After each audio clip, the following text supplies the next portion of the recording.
there. So do you have the type of business where you're working with people on something like life coaching, or working on their health or their mindset, or dog walking, or something that is inherently difficult to be specific about the tangible results about what you offer?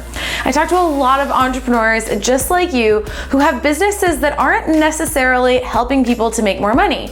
So when you try to sell your high-end products and services, it can be really challenging to figure out how to talk about them in a way that shows the return on investment that people are going to get from working with you. People often wonder if my tips only work for other people who work with businesses. Like, if you have a business that doesn't help other people who have a business, are they ever going to spend good money working with you?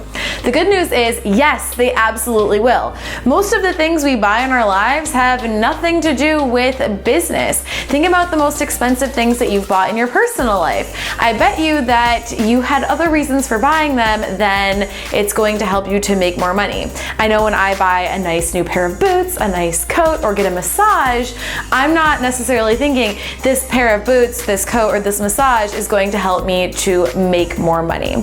So today we're going to talk about ways that you can make your intangible results of your business, or your inherently difficult to explain results of your business, more tangible.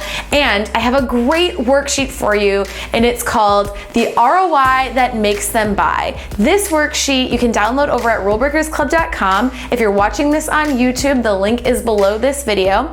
And if you're on the website, the link is above. Make sure to grab that worksheet, because what I'm going to do in there is give you lots of examples of the different types of benefits that actually make people want to buy your stuff, as well as ask you the very important questions that are going to help you to get at the heart of what is it about your offer that is irresistible to find those compelling words and language that are going to get people to buy what you have to offer.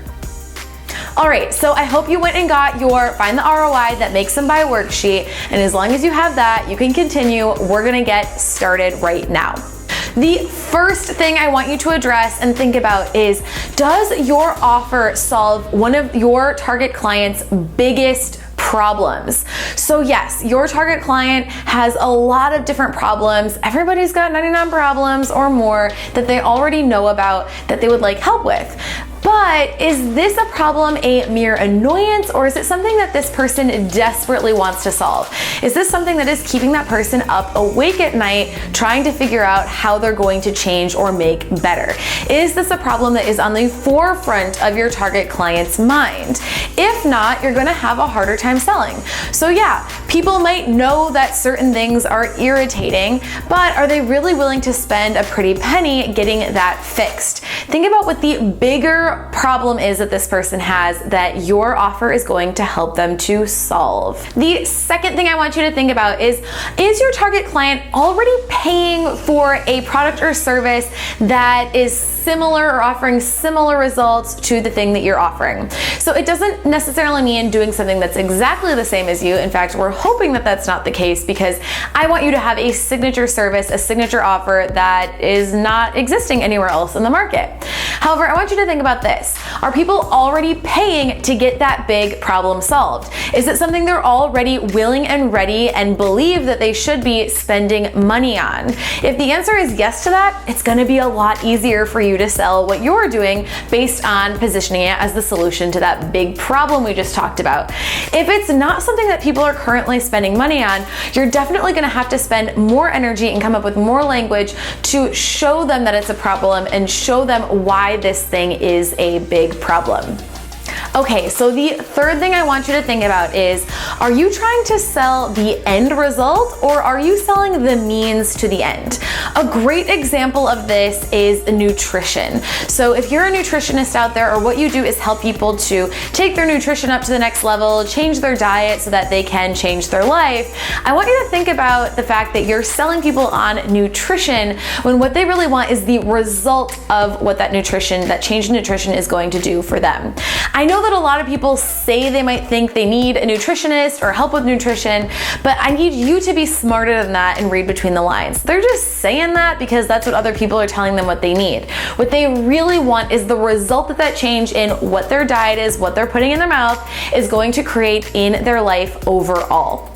Now that you're selling the end and not the means to the end, what we need to talk about is making sure that you are selling them on both the deep, profound reasons why they want to buy something, as well as the more superficial reasons they might want to buy something. Every single offer has a few levels of why. There's a few levels of why this offer needs to exist, why it's going to help me in my life, and why I need it. On the blog, I have a great example of how I did this with a dog walker, because there are definitely deep, profound reasons why that's going to change your life, as well as some more superficial and lighthearted ones.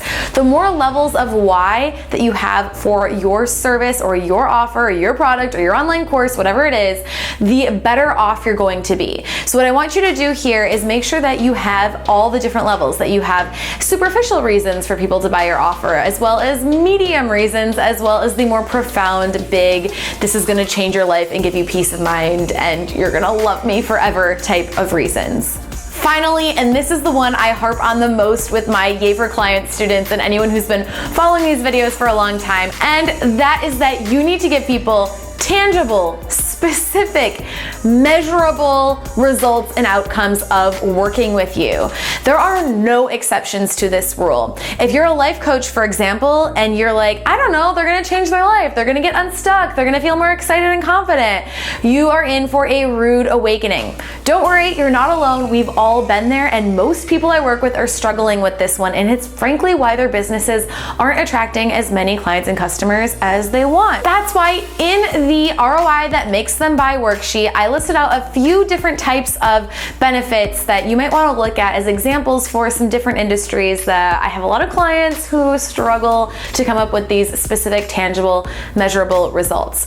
So a great question to help you to figure out if your results are measurable enough is to ask yourself, could I draw a picture of this? Is there a number that could be associated with this result? How would somebody know that they've achieved the result? What's evidence that this result has been achieved? All right, so those were my 5 things I really want you to look at for every single one of your offers. And yes, you need to do this for each offer that you have in your business, because the answers are going to be different for each one.